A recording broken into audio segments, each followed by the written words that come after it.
One of the nice features of harmonic measure is that it's paired with a special function called Green's function, and we can study the properties of harmonic measure by studying the properties of this function. So first, let's review the definition of harmonic measure. So suppose we have a bounded domain omega. Okay. If the boundary of omega is regular enough in some sense, then we can always solve the Dirichlet problem. So this means that given any continuous function on the boundary, we can find a harmonic function in omega so that it extends continuously to the boundary and agrees with f on the boundary. Okay, so I don't want to get into the definition of regularity, but all I'll say is that all the domains that we're going to consider this week are regular domains. So then for a point x in omega, notice that if we have a continuous function on the boundary, then the map that takes f to its harmonic extension and then evaluates it at x is a bounded linear functional. It takes a continuous function and then spits out a real number. And by the maximum principle, one can show that this is a bounded linear functional. So that means that the maximum value of ufx is going to be at most the infinity norm or the supremum of the absolute value of f in the domain. Okay, so this means that by the Riesz representation theorem, we can find a measure omega sub big omega x so that the function uf at x is equal to, or this bounded linear functional is equal to the integral of f with respect to this measure omega sub omega x. Okay, now, so this was for bounded domains. We can make sense of this for unbounded domains in one of a few ways. And one simple way is that if omega is bounded, define a new domain omega r just to be the intersection of omega with the interior of the ball center at 0 of radius r. This is a new bounded open subset. And so then we can find its harmonic measure. And then we just define harmonic measure for the original domain omega to be the weak limit of these measures as r goes to infinity. In order to define Green's function, we first need to define the fundamental solution. So it's defined as follows. So E of x is equal to some constant times x to the 2 minus n for n bigger than 2. And when n equals 2, so if we're working in the plane, it's just 1 over 2 pi times log 1 over x. So this constant a sub n here is just the volume of the n-dimensional unit ball. It's not too hard to show that by a direct computation that this function is harmonic away from the origin in Rn. Okay, so now I'm going to make some notational choices. So first of all, notice that if I have a domain, let's say omega in Rn, that is a C1 domain, then the dimension of the boundary is n minus 1. So dimension of the boundary of omega is equal to n minus 1. And so in particular, we're going to be studying boundaries of domains quite a lot. And the Hausdorff measure hn minus 1 is going to appear a lot in our work.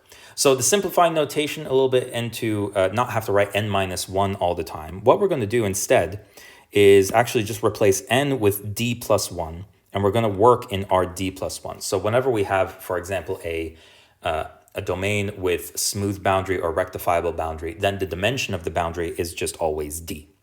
And furthermore, we're going to make a simplifying assumption that we're always going to work in rd plus 1 for d bigger than 1, because in that case, then the fundamental solution is actually just always equal to some constant c, depending on d, times x to the 1 minus d. So the details in the plane are very similar. It's just a different fundamental solution. And one of the reasons why we call this fundamental solution is that this, this kernel, so this function effectively inverts the Laplacian. So if we have a smooth function phi with compact support, then we can write phi of y as the convolution of the fundamental solution with the Laplacian of phi. So for smooth functions, it inverts the Laplacian. So now we can define Green's function. So let's suppose we fix a point x in omega. And let's consider the fundamental solution of x minus y as a function of y. So notice that this is not a continuous function because there's a singularity when y equals x, but as a function of y, this is a continuous function on the boundary of omega. And thus, that means that we can take its harmonic extension. So we define Green's function of x comma y to be equal to the fundamental solution of x minus y minus this harmonic extension. So that is to say, take the fundamental solution of x minus y with x fixed and treating it as a function of y and extending that function by integrating it against harmonic measure with pole at y.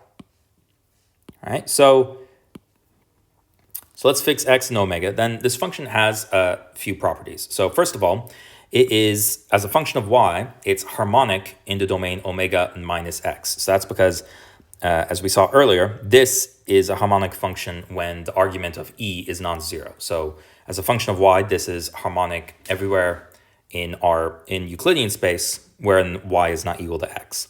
And then this is just a harmonic extension of the fundamental solution into the domain omega. Secondly, this function vanishes continuously on the boundary. And this makes sense because this function is the harmonic extension of the restriction of this function to the boundary. So these two functions agree with each other on the boundary, and hence their difference must be zero along the boundary. Green's function extends to a continuous function actually on all of Euclidean space minus the point x.